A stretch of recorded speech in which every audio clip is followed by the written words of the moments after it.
Rooster waves his arms as Scorpion approaches from the air. Sarok Chan discerns from another rope just as Scorpion gets ready to leap down to join the rest of his squad. "Grab a mask, Chan," Scorpion says to Sarok Chan, releases his grip and takes a 15-foot plunge to the village street. Sarok Chan lands less gracefully, like an ape beside him a few seconds later wearing his own mask and goggles. "What happened?" Scorpion asks Rooster, as Piranha does her best to treat nearby villagers. "I don't know. These gases started shooting up out of the ground and the villagers all started acting crazy." Rooster looks past Scorpion and searches for his leader.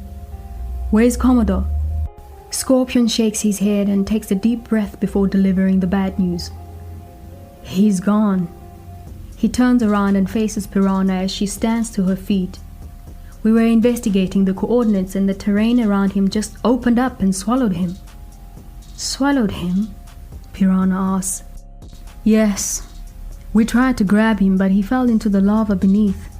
The volcano here must be deep underground. I'm sorry," Scorpion says with as much remorse as he can convey with his altered vocal tones. "We have to go back for him. His power is uniquely suited for something like that. He can adapt to the harshest environments." Piranha urges her team and they realize that she may be right. But even Commodore can't last very long inside a pool of molten lava. You may have a point." Scorpion ponders only for a moment and then tells the team his plan. "Rooster, get on the radio and call in for an evac to speed it up," he says, and then turns to Piranha and continues. "You go with Sarok Chan and get whatever you need to establish a casualty collection point and start triaging these villagers. When she gets what she needs, meet me back over where we lost Commodore." Each squad member receives their orders and prepares to take action. They break from the hurdle to find that the villagers have all seemingly recovered and are staring up into the sky. The squad hesitates as they scan the crowd of villagers who were all convulsing and writhing in pain moments ago. What are they all staring at up there?" Rooster's mask beeps, signaling that the energy is pure enough to breathe. He removes his mask and shields his eyes from the sun as he gazes up into the big blue sky. All of a sudden, the ground shakes violently with a loud boom. The villagers turn around in a frenzy and focus their attention on the 4 remaining members of the SIC Squad.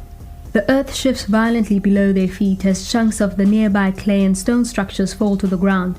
A few of the villagers begin to sprint towards Scorpion and the squad with a deadly gaze and snarling with a vicious, ravenous rage.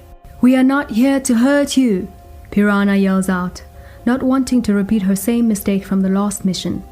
The shaking subsides quickly and Scorpion steps out in front of his team, removing his thin but heavy-bladed weapon from his scabbard on his back. "Get ready to defend yourself." There's no mistaking their ravenous countenance. The madness that is now consuming the villagers is overwhelming. They mean to destroy the SIC Squad. Scorpion and Sarok Chan begin to immediately survey their surroundings and inventory their weapons. Piranha and Rooster remove their pistols from their holsters, and with their backs to the wall, they face the impeding threat. "Rock, you're on overwatch. Find a perch and stay steady. We need to get to the SIC."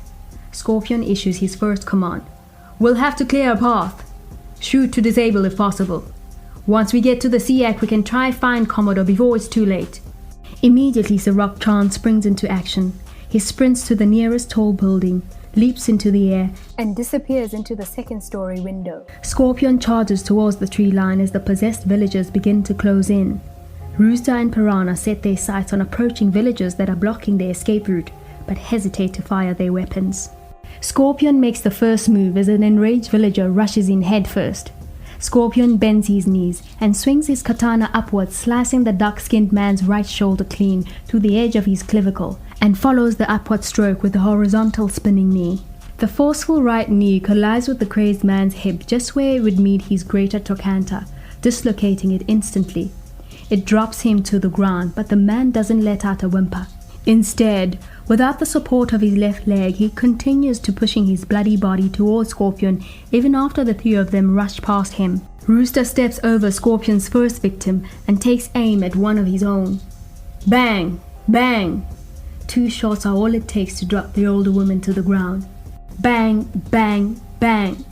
3 shots ring out from behind him. Oh, that feels good! Piranha moans as she takes down another victim. The trio begins a concert of carnage as they pave their way through the townspeople. The 3-member wrecking crew disables almost 3 dozen enraged villagers before reaching a blockade.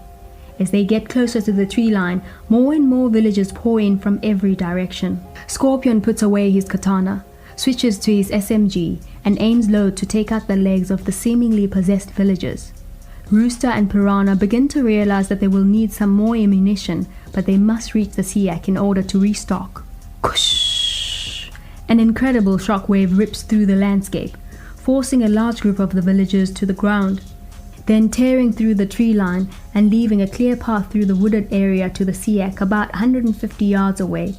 Rooster gets caught in the edge of the blast, but pops up immediately. "You could warn somebody before you use that thing, sir!" Rooster screams back toward the village as more villagers race in his direction and his 2 teammates race through the opening that Sorok Chan has just created for them. "You're welcome," Sorok Chan replies into his radio as he continues to watch over the squad from his perch, holding his now red-hot cannon. The 3 squad members dash through the dry landscape toward the SIC in hopes of finding Scorpion still clinging to life somewhere nearby. The ground underneath the squad begins to rumble. Scorpion stumbles to the ground as the ground below him becomes unstable. Rooster and Piranha slow up behind him, pausing to help him to his feet and prepare to resume their race. "Wait!" Scorpion stops them in their tracks.